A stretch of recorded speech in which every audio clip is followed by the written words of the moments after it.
जी बताइएगा कि शेर अफजल मरवत के हवाले से एक बार फिर उनकी जो है प्रोटेक्टिव बेल के ऊपर इतराज़ जो है वो लगा दिया गया है। ऐसा लग रहा है कि जैसे शेर अफजल मरवत साहब को जो है वो एयरपोर्ट से गिरफ़्तार करने का प्लान जो है बाकायदा तौर पे फील्डिंग लगाई जा रही है, और इस तरह से उनकी जो है वो प्रोटेक्टिव बेल के से जो उनकी दरख्वास्त है उनके ऊपर इतराज़ लगाया जा रहा है, तो शेर अफजल मरवत साहब तो इस तरह वाले से गिरफ़्तार हो जाएंगे।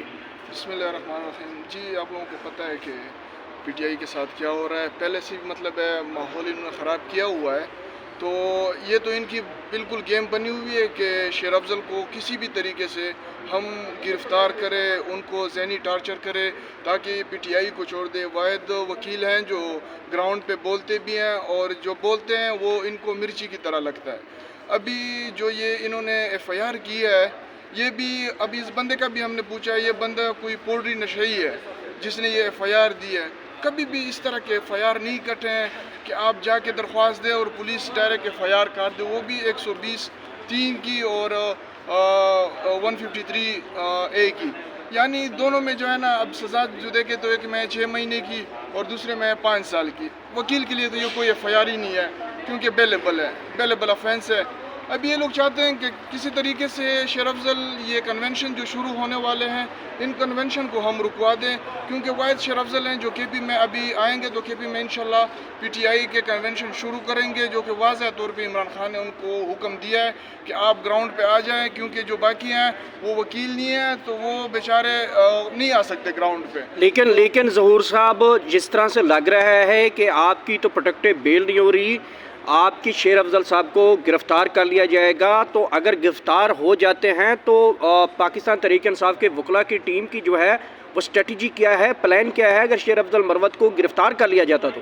जी, हमने प्लान्स बनाए हुए हैं, और इंशाल्लाह पहले तो हम ये ऑब्जेक्शन हटा देंगे। अगर और भी बहुत मसला हुआ तो हम जाएंगे इंशाल्लाह, वो इनकी एफिडेविट मंगवा के तो वो लगा देंगे, इंशाल्लाह एतराज़ ख़त्म हो जाएगा। प्रोटेक्टिव बिल में कोई मसला नहीं होता। लेकिन आपको पता है जिस तरह से आजकल अदालतों की जो ऑर्डर है उसके ऊपर इम्प्लीमेंट कौन करता है, क्या कर रहा है, ये सारा पाकिस्तान जान रहा है।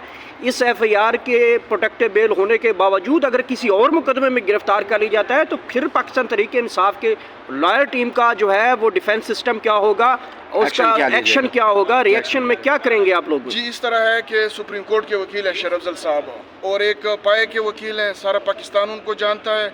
इंशाल्लाह वकील अगर तो शेर अफजल साहब पे हाथ डाला गया गैर कानूनी तरीके से, गैर आइनी तरीके से, जो कि हम समझते हैं कि इंशाल्लाह वकीलों के साथ ये नहीं करेंगे, क्योंकि इनको पता है कि इनको हम फिर घसीटेंगे। मैं ये एक बात करना भूल गया, मैं सर को ये मशवरा भी दूंगा कि जब वो आएंगे तो जिस बंदे ने, जिस पुलिस ने ये एफआईआर काटी है, उनके खिलाफ हम डिफामेशन और डैमेज सूट में जाएं, ताकि आइंदा फिर किसी के खिलाफ ऐसी एफआईआर ना हो, क्योंकि ये एफआईआर बनती ही नहीं है। और एक वकील के जो कि एक कानून का पासदार है, जिसको आइन का पता है, उसके खिलाफ आप 120 का पर्चा दे रहे हैं, जो कि बिल्कुल गैर आइनी काम है। और इंशाल्लाह मैं सर को मशवरा दूंगा कि इनको हम घसीटेंगे डिफामेशन सूट में भी और डैमेज सूट में भी, क्योंकि हमें बड़ा नुकसान दिया इन्होंने। लेकिन आपको पता है कि शेर अफजल साहब का जिस तरह से उनके ऊपर अब एक सर्कल आया हुआ है, उनके फार्म हाउस को गिराया गया, और उन्होंने डायरेक्ट इल्ज़ाम बताया कि मुझे पता है कि ये फार्म हाउस कौन गिराने वाले हैं, और डायरेक्ट उनका इशारा मरियम नवाज़ हैं। तो आपको लगता है कि अगर अब ये जो सब उनके जो है वो इतराज़ात भी लग रहे हैं, अगर गिरफ़्तारी होती है तो इसके पीछे बिल्कुल ये मरियम नवाज़ का हाथ होगा? जी बिल्कुल, नून लीग का इसके पीछे ठीक ठाक हाथ है, पहले से ये कर रहे हैं। फार्म हाउस इन्होंने गिरा दिया, अभी हम गए हैं पिंडी में, हमने आरडीए के ख़िलाफ़ 22 जमा की हुई है। इंशाल्लाह इनके ख़िलाफ़ हम जाएंगे, और ये बिल्कुल वाज़ह है कि ये नून लीग की स्ट्रेटजी है कि शेर अफजल साहब किस तरीके से हम कंट्रोल कर लें। शुक्रिया, बहुत शुक्रिया।